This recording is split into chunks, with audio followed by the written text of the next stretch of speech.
Written by ApocalypseOwl.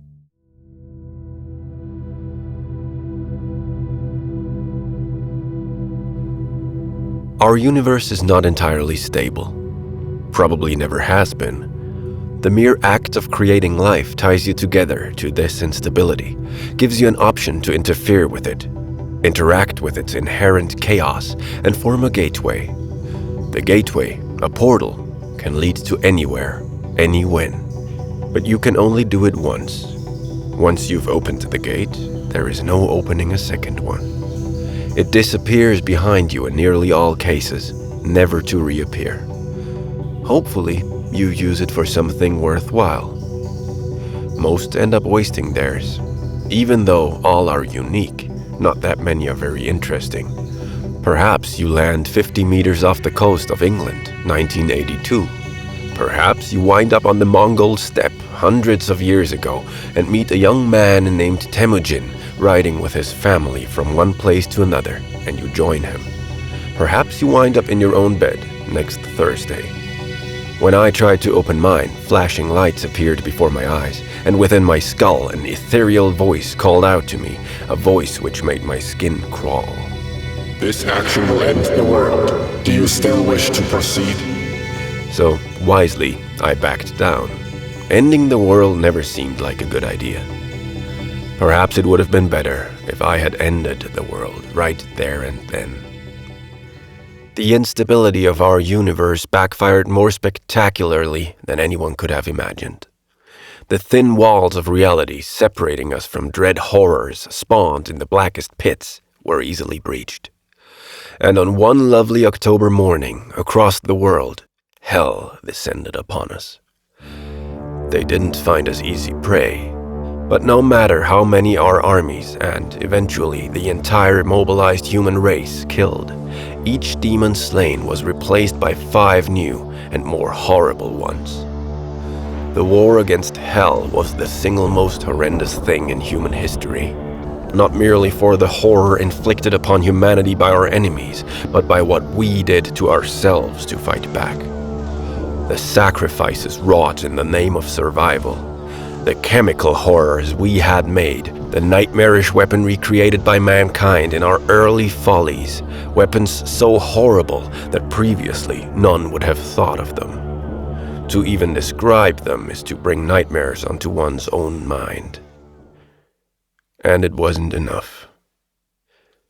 Every civilian was given a cyanide capsule and a gun.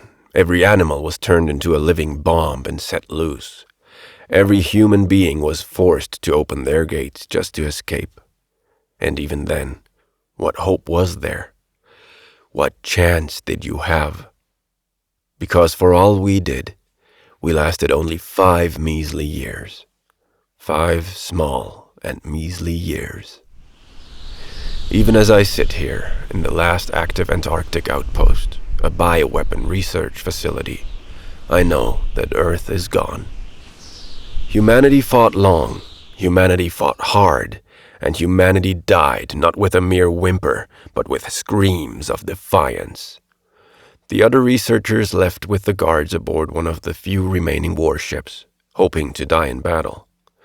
Only I remained behind, not out of cowardice, but out of a hope that maybe some last project from one of the other hidden bases would result in victory.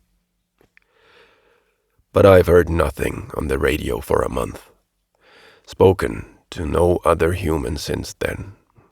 And recently, while checking the generator after a storm, I saw an imp. Dead from frostbite, sure, but still a member of the hordes of hell, even if only a small, insignificant one.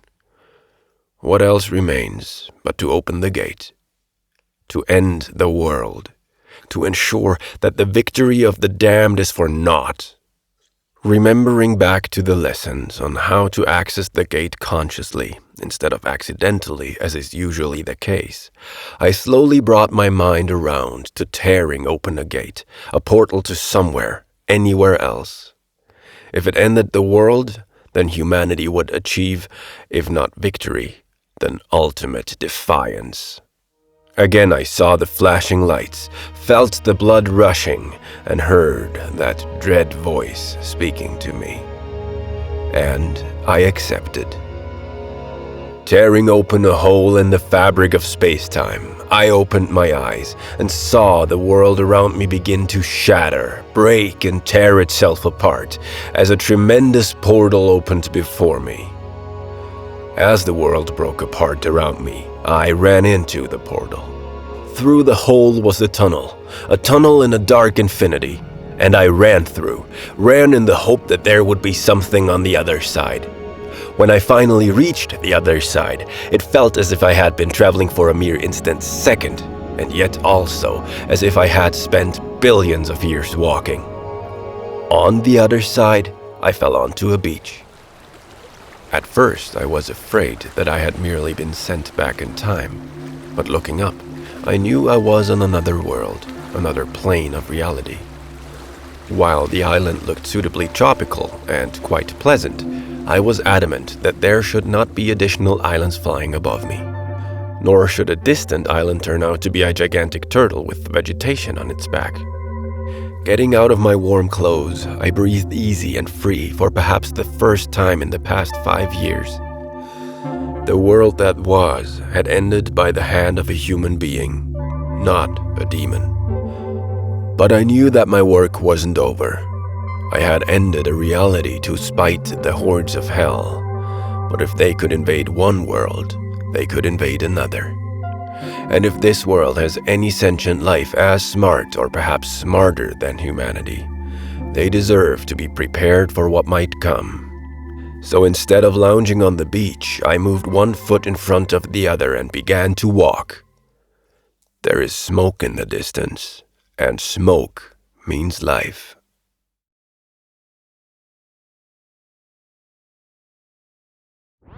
The instability of our universe backfired more spectacularly. The instability of our universe backfired more spectacularly. The instability of our universe backfired more spectacularly than anything. Capsule.